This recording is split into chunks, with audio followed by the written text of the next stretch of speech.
just just renting, RANT, not RENT, just a rent. And it could be all over, no straight line. It could be three-dimensional, it could be multi-dimensional. It might start with a chaddi and end with a open gand. So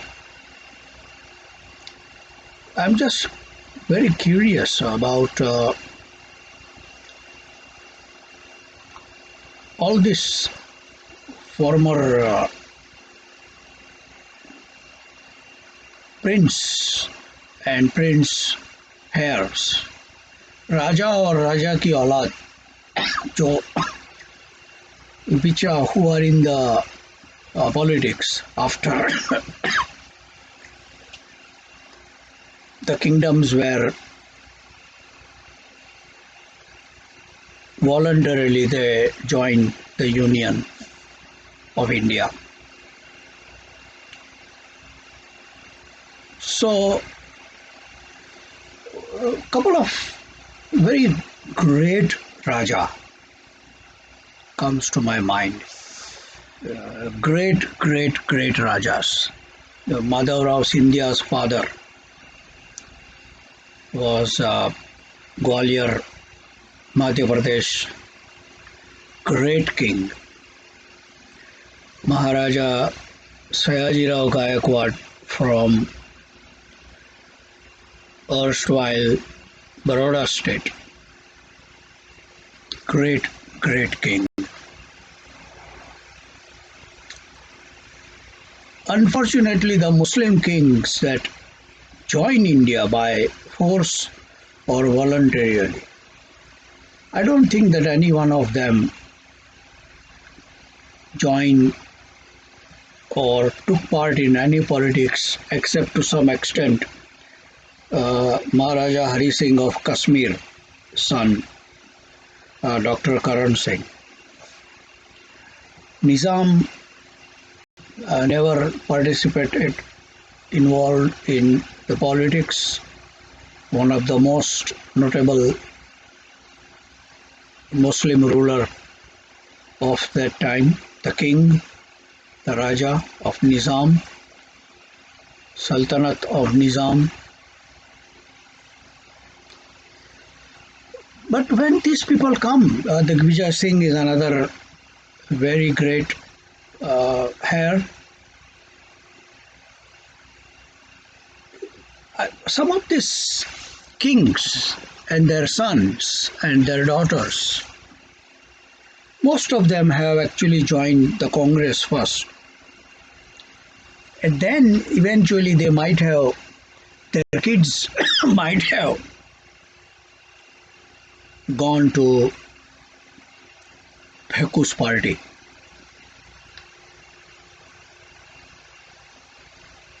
What Pheku does is, he is actually more than a king. More I am listening to this RANT of this people. To me it looks like the earth was not round. It was Pheku who did it round. The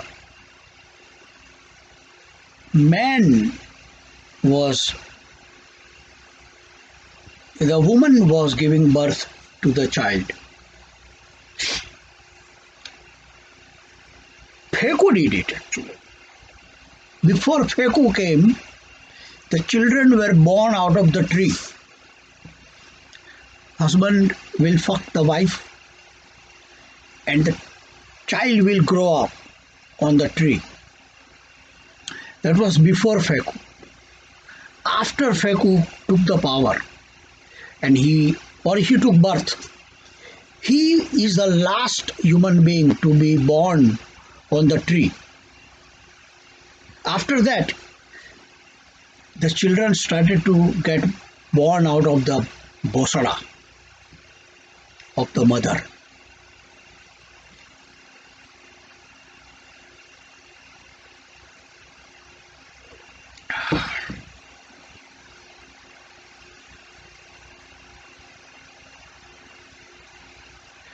The Upanishad, the Ved, Manu, Smriti, all came after Phaku came from 75 years of sadhana. He actually was in Himalaya for 75 years after he was 17. At 17, he left the marriage with Jasoda Ben, destroyed him, and he, at the age of 18, he went to Himalaya. 75 years. So when he was 93, he came back to Ahmedabad. First he came to Vadnagar, and then he came to Ahmedabad and meet Shankar Singh Waghela and Hemubhai, Dhirubhai, Landus Bhai, Umesh Bhai Patel, and he told them that, listen, I brought Ved, Upanishad. That was when he was 93-year-old. India saw Ved and Upanishad. That was Phaku's bhet, gift to the mankind. The yoga actually was living in Phaku's asshole. Somehow he said, I'm going to fart so big for the benefit of the humankind. The yogas are in my rectum, upper rectum. And he said, I'm going to, मित्रों मैं इतना बड़ा पादने वाला हूं कि मेरी गांड में जो योगा है, योग है, वो बाहर आ जाएगा.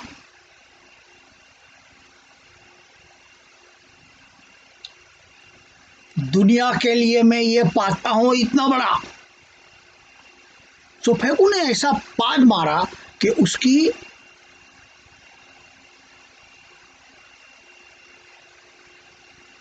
बिग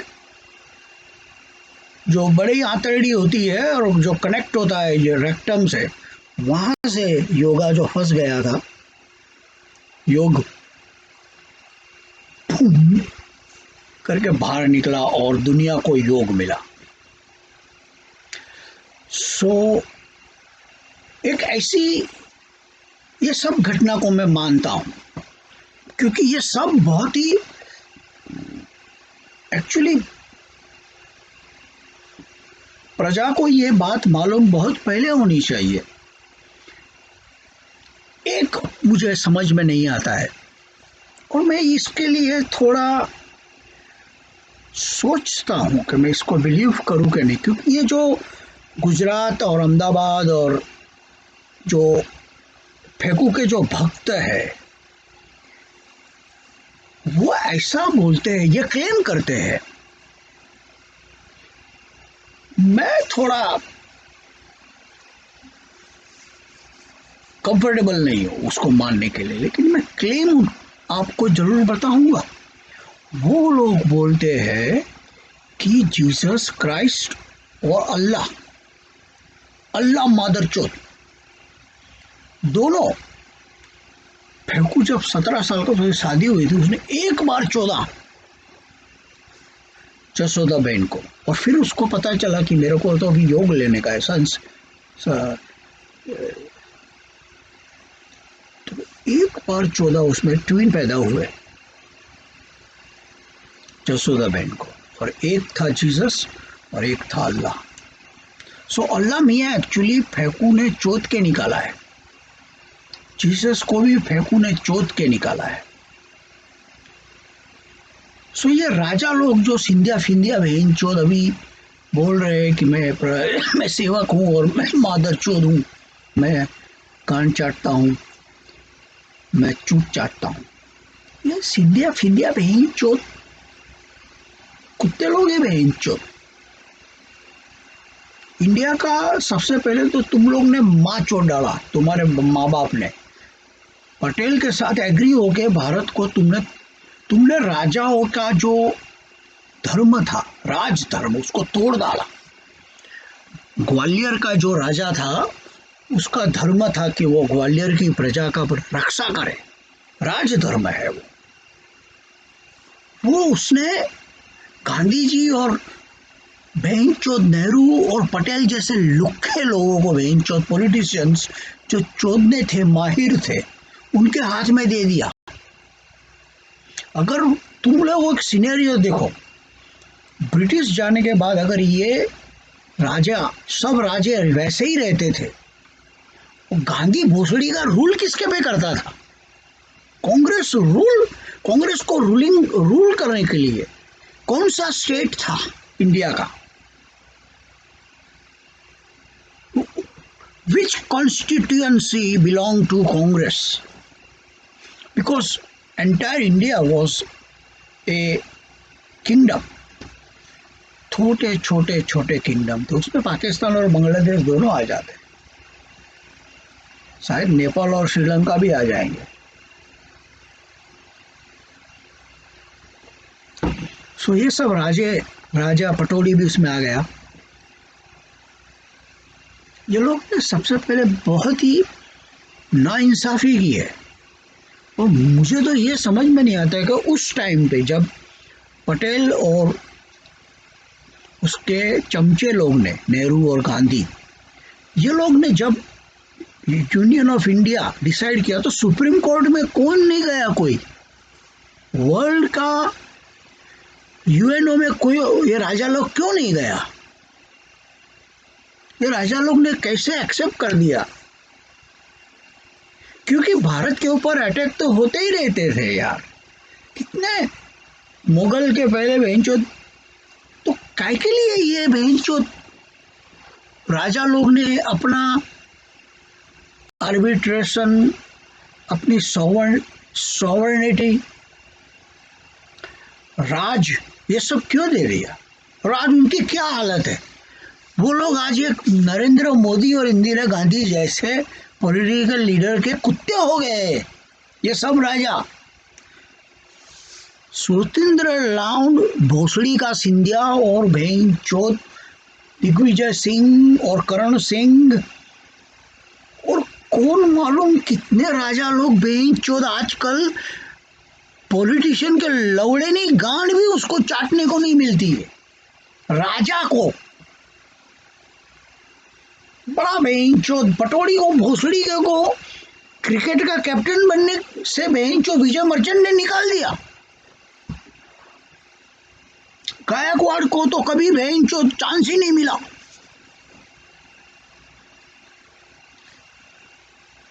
ये एक बहुत बड़ी नाइंसाफी थी जो राजा लोग ने खुद अपने सर पे ले ली। अब उनका क्या था मुझे पता नहीं। इंडिपेंडेंस के टाइम के बाद ये जो सालियाना था, प्रीवी पर्सिस जिसको बोलते हैं राजाओं को, मुझे ऐसा लगता है कि वो प्रीवी पर्सिस हर एक राजा को, उस टाइम की बात करता हूँ मैं, 50 54 50, हर एक राजा छोटा मोटा कुछ भी हो, निज़ाम को मुझे लगता था कि उस जमाने में 50 लाख रुपया मिलता था पर मंथ। गायकवाड़ को भी मिलता था, सबको मिलता था। मुझे ऐसा लगता है कि ये जो आइडिया है ना प्रीवी पर्सिस का, वो ब्रिटिश लोग ने सरदार जो एक्चुअली फैकून का भक्त लोगों का ये भी एक स्टेटमेंट है कि सरदार एक्चुअली कांग्रेस में था ही नहीं कभी भी। ये सब रिकॉर्ड और ये सब डॉक्यूमेंट सब फोर्ज है, फोर्ज। सरदार पटेल कांग्रेस में था ही नहीं। ये सब डॉक्यूमेंट है, ये सब फोर्स्ड है, इंदिरा गांधी ने किया है। और उसका इंदिरा गांधी को साथ दिया था जीना ने। सो जीना ने और इंदिरा गांधी ने मिलके सरदार पटेल का सब, उसका बर्थ सर्टिफिकेट से लेके उसका पॉलिटिकल मेंबरशिप सब फोर्ज कर दिया वो मरने के बाद। राजीव गांधी उसमें प्रिंटिंग करता था और डिलीवरी बॉय वो था। एक्चुअली बोले जाए तो सरदार पटेल ने भविष्यवाणी की थी। जब वो पैदा हुआ तब उसने भविष्यवाणी की थी कि मेरा असली हकदार, वारसदार वडनगर से आएगा, फेकू उसका नाम है, और वो सबको 15 लाख रुपया देगा, भारतीय वासी को।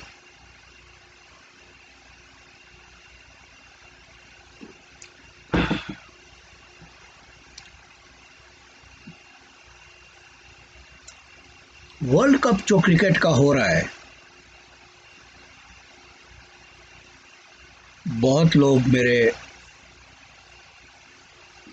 जो भी मुझे कुछ सवाल पूछते हैं और उसको मालूम है कि ये या तो जवाब देगा या तो हंसाएगा। जो भी मेरे यार है, मेरे लंडूस फंडूस है, वो लोग मुझे सवाल इसके लिए पूछते हैं कि ये आदमी सही जवाब देगा, और अगर सही जवाब नहीं देगा उसको तो वो हंसाएगा, बड़ा बेंचो जवाब देगा। मुझे बहुत लोगों ने लास्ट 4-5 दिन में पूछ रहे हैं, और यार लोग दोस्त लोग, चोर लोग, साहूकार लोग, अरे मयंक भाई इंडिया पाकिस्तान का सेमीफाइनल होगा कि नहीं। मैं उनको सबको यूनिफॉर्म जवाब देता हूँ। अब उसकी उम्र और उसकी पोजीशन मेरी लाइफ में जो है, उस हिसाब से मैं गाली कम या ज़्यादा बोलता हूँ मेरा उस आंसर में, लेकिन मेरा content of the answer is same कि मैं एक सच्चा भारतीय हूँ, और मैं ये नहीं चाहता हूँ कि मेहमा जो हमारा होता है वो जान से प्यारा होता है। ज़्यादा की नहीं लालच हमको, थोड़े से गुजारा होता है। बच्चों के लिए ये जो धरती माँ सदियों से सहायता करती है, मैं उस देश का वासी हूँ जिस देश में गंगा बहती है। मुझे मेरे देश में मेरा दुश्मन भी आए तो उसको बेइज्जत करना, मेहमा जो हमारा होता है वो जान से प्यारा होता है। एक सरदार बनकर जो अजय देवगन की पिक्चर का नाम मालूम नहीं, लेकिन अब सरदार और लंडूस फंडूस का बड़ी भैंस और गांड उसकी बहुत अच्छी है, सोनाक्षी सिन्हा, शत्रुघ्न सिन्हा और उसकी वाइफ दोनों की गांड मिला के इतनी बड़ी गांड है, बड़ी सुंदर गांड है भैंस। वो पिक्चर में थी, सरदार के ऊपर था। अब वो दुश्मन उसके घर में घुस जाता है, अब वो लोग भैंचोद उसको, उनको मालूम है कि इसको तो मारना है अभी भैंचोद हमको, ये दुश्मन है, लेकिन अभी घर में आ गया है। उसको घर से बाहर निकालने के लिए इतनी भैंचोद कोशिशें होती है कि इसको भैंचोद घर से बाहर निकालो, और वो लोग ने भैंचोद 100 आदमी बाहर रखे थे, ये बाहर इसके 2 पांव पड़े और उसको काट डालो। ऐसा हमारा देश, ऐसा मेरा देश है। लेकिन मेरा देश अहमदाबाद नहीं है, क्योंकि जिस नगरी में इतने लुखे लोग रहते हैं, इतने चूतिया लोग रहते हैं, इतने डरपोक लोग रहते हैं, कि किसी को घर बुला के भें चोद तुम उसको अपमानित करते हो, बेइज्जत करते हो। मैं बड़ा इंडियन हूँ, बहुत ही प्राउड इंडियन हूँ, बड़ा प्राउड अमेरिकन हूँ और प्राउड हिंदू हूँ, लेकिन मैं ऐसा कभी नहीं सोचूंगा कि मैं कोई पाकिस्तानी को, भले कितना भी बड़ा दुश्मन हो, उसको मेरे घर में लाके उसकी बेइज्जती करूं। अगर मुझ में ताकत है तो मैं जब नेक्स्ट टाइम पाकिस्तान में वर्ल्ड कप होगा या पाकिस्तान में हम बाइलेटरल सीरीज खेलने हो जाएंगे, तब मैं उसको वहां मारूंगा, उसके घर में, लाहौर में, कराची में, मुल्तान में। मेरी टीम वहां उसको हराएगी, ऐसा मैं मानता हूं।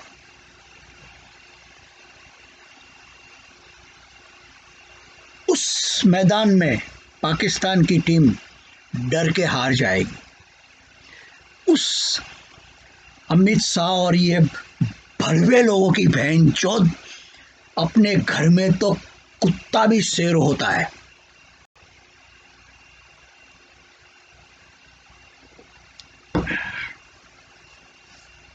और ऐसा खेल मैंने देखा नहीं है जहां दोनों कॉम्पिटिटर के सपोर्टर दिखे नहीं। उसको खेल नहीं बोलते हैं, उसको खिलाड़ बोलते हैं। मातर चौथ।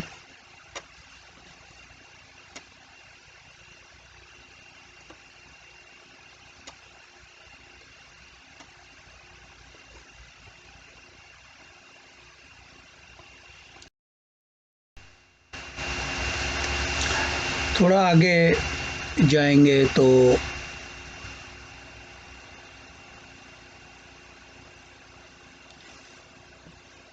मालूम नहीं मैंने ये टॉपिक ओपन किया था कि नहीं, लेकिन भारत देश के लिए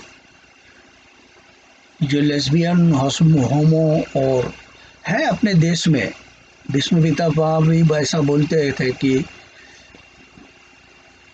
गांड मारने में माहिर थे।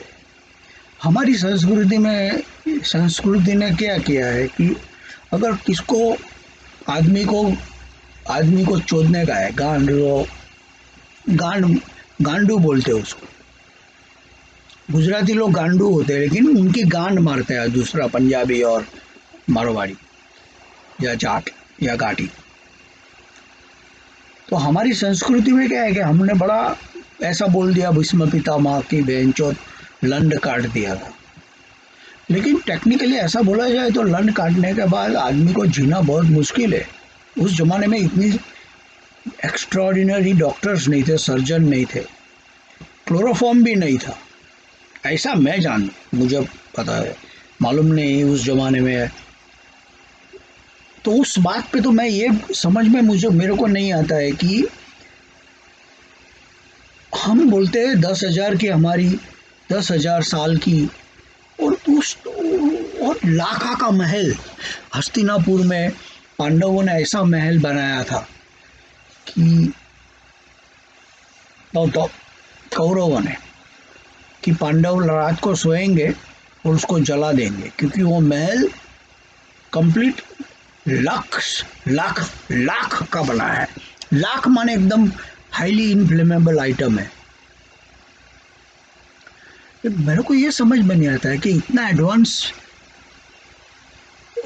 और ये हमारी जो मैं फिल्म देखता हूँ, महाभारत, रामायण, इतनी ब्यूटीफुल ये दिखाते, द्रौपदी ऐसी थी, ये ऐसी थी, अर्जुन ऐसा था, राम, कौशल्या। मेरे को समझ में नहीं आता है। उस एक्चुअली देखा जाए तो अंडरवियर और ब्रेसियर भी भेंचो उस टाइम पे जांघिया हो, उस टाइम पे इन्वेंट नहीं हुआ था। अगर सच देखो, डार्विन का थियरी देखो, तो उस टाइम पे तो भेंचो आदमी लोग नंगे घूमते थे। अब वो नंगा घूमने वाला आदमी ये मुकुट मुकुट कहाँ से लेके आता है भैया? छोड़ो उसको। बात आते हैं होमोसेक्सुअल। सुप्रीम कोर्ट इंडिया का जो है वो कंप्लीटली, थोड़े अगर फेंकू नेक्स्ट टर्म आ गया 2024 में, और वो 100% आएगा। मेरे अगेन वन मोर प्रेडिक्शन कि भारत में फेंकू मरेगा तब तक वो राज करेगा, और जब वो मर जाएगा तो भक्त लोग ऐसा बोलेंगे कि 1915 में फेंकू ने बोला था कि मेरे मरने के बाद ये आदमी प्राइम मिनिस्टर बनेगा।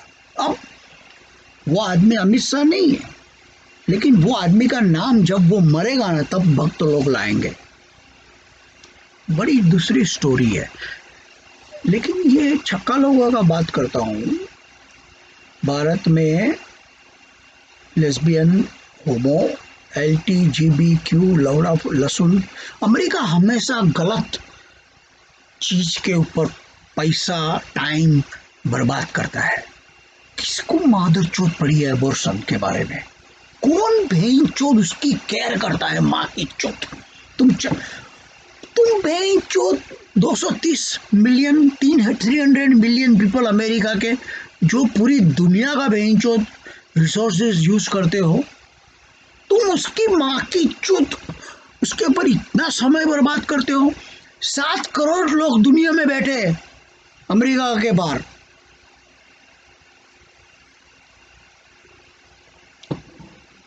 उनमें से किसी को पड़ी नहीं है बहन चोद एबॉर्शन। साला बहन चोद अमेरिका का हर एक पॉलिटिशियन बहन चोद थकता नहीं है मादर चोद, और इलेक्टोरेट, और ये बहन चोद औरत लोग बहन चोद, क्या फर्क पड़ता है रे? तुम्हारी माँ का भोसड़ा बहन चोद 300 मिलियन लोगों का एबॉर्शन राइट का, तो जो बहन चोद तुम थक जाएगा मादर चोद। तुम कुत्ता होएगा ना तो बोलेगा मादर चोद ये क्या चल रहा है यार, मैं कुत्ता हूँ, लेकिन ये बहन चोद क्या चल रहा है?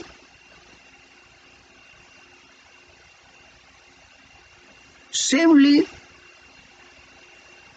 अरे भोसड़ी के तुम लोग उसको चोदने गांड मारने का मारने दो ना बहन चोद। तुम सुप्रीम कोर्ट का टाइम बर्बाद करते हो बहन चोद। इंडिया में केस को खत्म होने के लिए 10,000 साल लगता है बहन चोद। एक आदमी अपना पेंशन लेने के लिए जो केस करता है, उसका जवाब मिलने को कोर्ट से बहन चोद 500 साल लगता है। आदमी नहीं, उसका 4 बच्चा मर जाएगा बहन चोद। और यहाँ ये सुप्रीम कोर्ट में बड़वा चोदेगा किसको? गांडू चोदेगा किसको? चूत कौन सी औरत किसकी औरत की चोटी चाटेगी? इसका समय है भी चोद भारत जैसे देश को। भीष्म पितामह लौड़ा कटाने दिया था, वो गांड मारता था बहन चोद। सरदार पटेल भी गांड मारता था, नरेंद्र मोदी भी गांड मारता है। जस्ट मेलोन, भारत देश के लिए बहुत प्रायोरिटी है। अमेरिका को कुछ समय पर बर्बाद करने के लिए भैंचोद उनके पास कोई टॉपिक नहीं है, क्योंकि वो लोग ने सब कुछ, कॉमन सिटीजन जो अमेरिका का है, सरकार ने उनको सब कुछ दे दिया है। कोविड आया ना भैंचोद तो 3-3 हजार डॉलर भैंचोद 6-7 बार दे दिए। सो अमेरिका को छोड़ो यार, तुम अपने सुप्रीम कोर्ट का टाइम बर्बाद करता है भैंचोद। सो सुप्रीम कोर्ट को कंप्लीटली, और ये यहाँ जो है वह इंडिया इजराइल का मॉडल फॉलो करता है। इजराइल में सुप्रीम कोर्ट को भी ऐसा एक एक नपुंसक ऑर्गेनाइजेशन बना दिया है कि इज़राइल कितना भी out of control government behave करे in their national and international politics, and that's the domestic and international politics, that if anybody goes to Supreme Court will say that we have no jurisdiction here. तो India में भी ऐसा फेकू 2028 के बाद करेगा. That will make a guarantee कि supreme court का जज वहाँ जब केस आएगा तो जो भी 9 और 8 कितने इंडिया में मालूम नहीं, वो सब पहले प्राइम मिनिस्टर को पूछेंगे कि हम लोग इसका क्या चुकादा दे, क्या उसका जजमेंट दे. वो प्राइम मिनिस्टर बोलेगा कि तुम लोग ये करो, ये लीगल हो जाएगा क्योंकि एग्जीक्यूटिव ब्रांच जो है उसका पावर डिमिनिश हो जाएगा. सुप्रीम कोर्ट सिर्फ तुमने हेलमेट क्यों नहीं पहना है या तुमने ट्रैफिक लाइट क्यों रेड लाइट में क्यों निकला, ये सब काम सुप्रीम कोर्ट ऑफ इंडिया करेगा. लेकिन तुमने फलाने पॉलिटिकल लीडर को विदाउट एनी चार्जेस अरेस्ट करके मार क्यों दिया, उसका मर्डर कैसे हो? केजरीवाल का मर्डर हो सकता है भैया. सिसोदिया, केजरीवाल दिल्ली में फटाका फोड़ता था उसका लड़का, और गवर्नमेंट उसको अरेस्ट करके उसको असैसिनेट कर सकती है, फांसी पे चढ़ा सकती है. केजरीवाल सुप्रीम कोर्ट जाएगा, उसकी वाइफ या कोई भी, तो वो बोलेंगे हमारा जुडिकेशन नहीं है भैया, तुमने फटाके को क्यों फोड़ा, तुमने फोड़ा ना तो हम फेंको. प्राइम मिनिस्टर को जाके पूछा कि इसका क्या करें, क्योंकि हमको अभी पूछना पड़ता है प्राइम मिनिस्टर की ऑफिस में. तो पीएमओ ने हमको बताया कि इसकी तू गांड मार दो, उसको मार डालो, तिहाड़ जेल में उसको लटका दो क्योंकि उसने फटाका फोड़ा है. ऐसा समय आएगा. अब ये जो छक्के लोग का बात है, और मुझे आई एम सो श्योर कि बहुत बीजेपी पॉलिटिशियन जो भी बोलते हैं कि मैं सेलिब्रेट हूँ, मैं चोटता नहीं हूँ, या जैसे हमारा फेंकू प्राइम मिनिस्टर है, वो बोलता है कि शादी के बाद मेरे को मालूम नहीं मेरा लंड कहाँ है.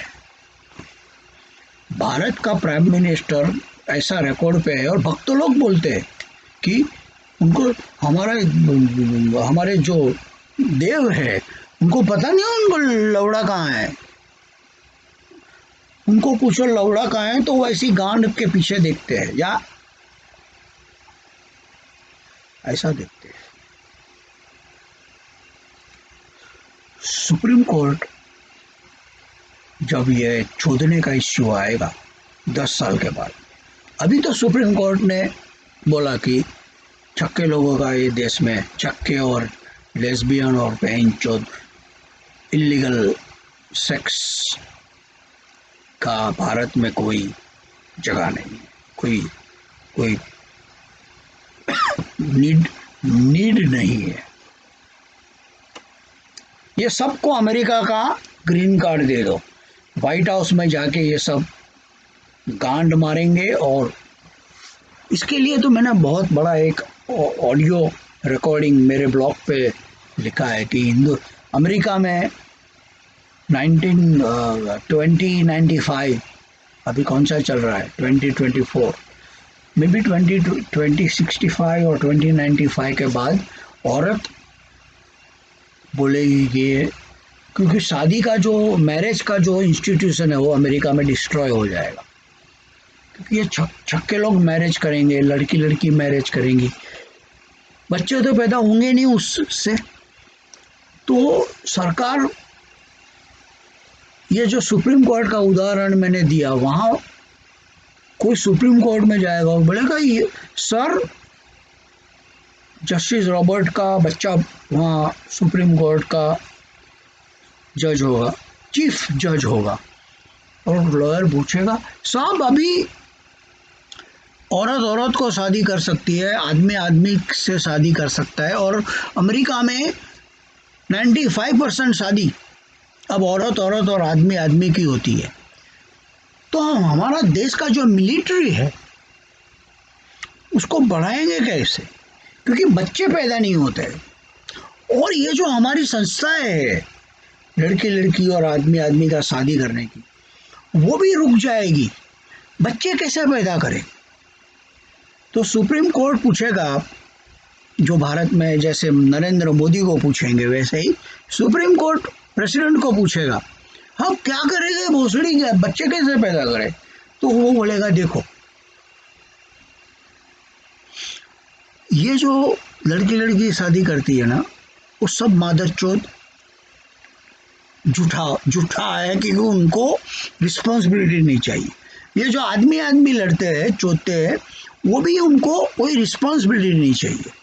हम लोग क्या कर सकते हैं कि अगर किसी को जो 5% रह गए हैं मेरे जैसे और आपके जैसे, वो बोले मेरे को बहन चोद असली चोदने का है, चूत को चोदने का है, बच्चा पैदा करने का है, तो उसको वो लोग बोलेंगे ये लड़की है जो हमारी पैर जो शादी कर चुकी है, आप उनमें से किसको भी चूज करो, उसको आप अपने घर में लेके जाओ, हम सब लीगली अलाउ करेंगे, और इतना चार्ज लगेगा आपको, इनकम टैक्स लगेगा, आप उसको चोदो, 1 साल के लिए हम लोग देंगे, 2 साल के लिए देंगे, उसको चोदो, बच्चा पैदा करो, और उसको फिर वापस जाने दो, वो चूत चाटने के लिए चली जाएगी।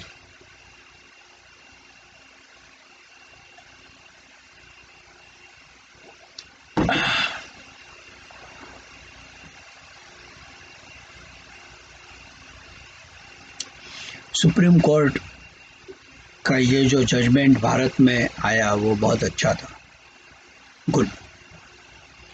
और मैं अभी क्रिकेट का मैच ऑलमोस्ट हर एक मैच में देखता हूँ। मुझे शर्म इसके लिए आती है कि मैच चल रहा है पाकिस्तान और बांग्लादेश के बीच में, या पाकिस्तान और अफगानिस्तान के बीच में, या इंग्लैंड और ऑस्ट्रेलिया के बीच में, मेरे को ये समझ में नहीं आता है।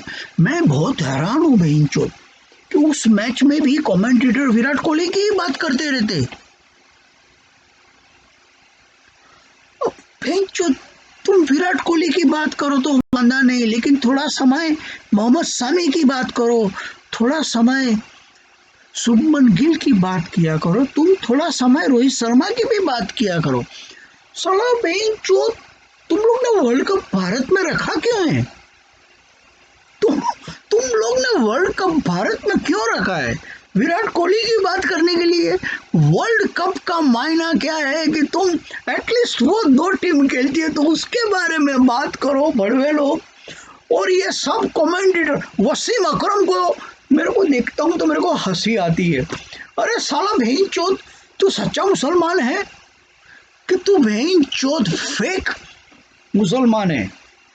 तू फेक ही है। मेरे को मालूम है कि इन्वेजन हुआ था मुगल लोगों का, मैंने तेरा वसीम अकरम का कोई बाप दादा था 15 जनरेशन के पहले कोई शाह ही होगा, और मोदी भी हो सकता है, लेकिन बहनचोद फॉर गॉड सेक जो वर्ल्ड कप की टीम खेल रही है ना उसके बारे में बात करो भैया। तू बहनचोद हर एक गेम में ये सोच, और बात क्या होती है, ये इतनी बड़ी फनी बात होती है कि कोहली ने आज कौन सा जांघिया पहना होगा, कोहली ने जब आप जांघिया पहनते समय क्या सोचा होगा, कोहली जब उठा मूतने के लिए गया तो कौन से हाथ से लंड को पकड़ा होगा?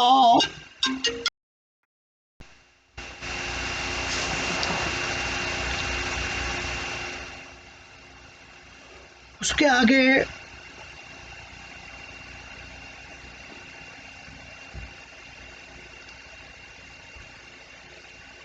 सब कमेंटेटरों को एक strict across the board BCCI का ऑर्डर दिया गया होगा कि तुम भैंचोद कुछ भी बोल सकते हो, लेकिन कोहली के बारे में कुछ नहीं बोल सकते हो। कोहली ने अगर एक गलत शॉट भी लगाया है तो तुमको चुप रहने का, तुमको बोलने का कि बॉलर चूतिया था।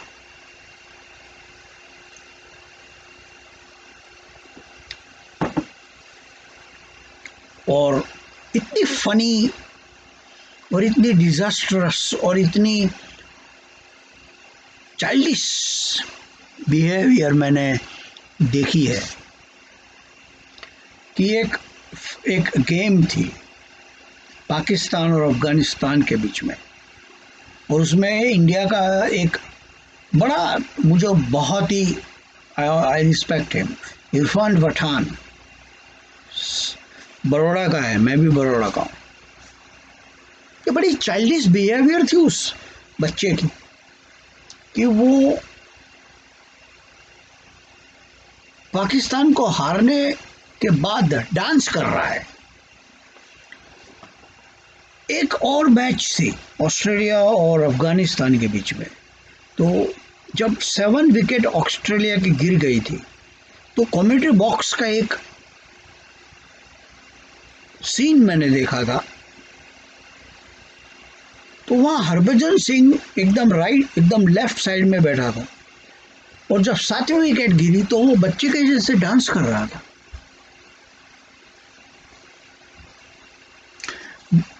मैं ऐसा समझता हूँ, अगर मैं गलत भी हो सकता हूँ क्योंकि इसके बारे में मुझे ज़्यादा रूल्स और रेगुलेशन मालूम नहीं है, लेकिन मुझे इतना मालूम है कि जो कमेंटेटर है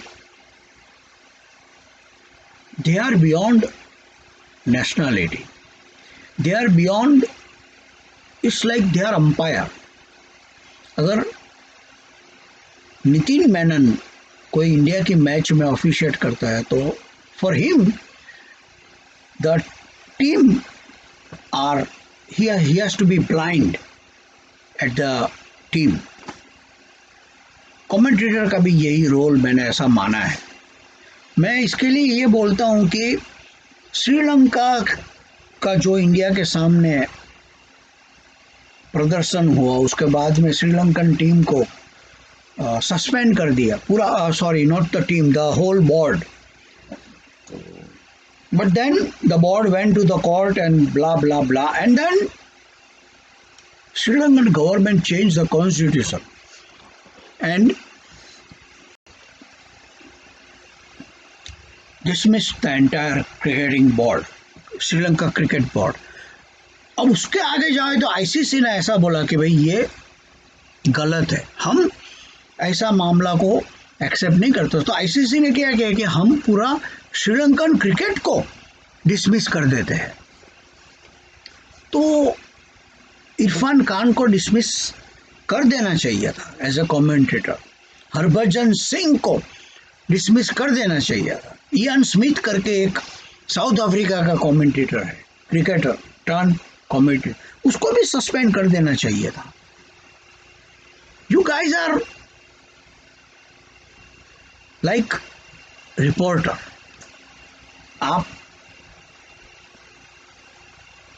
खड़े बोलते हैं, आपको सिर्फ मैदान में क्या हो रहा है उसको बोलना है, कौन कैसे आउट हुआ, बॉलर कितना अच्छा था, बैट्समैन कितना अच्छा था, फील्डर कितना अच्छा है, सिर्फ ये आपको बोलना है, गेम के बारे में बोलना है।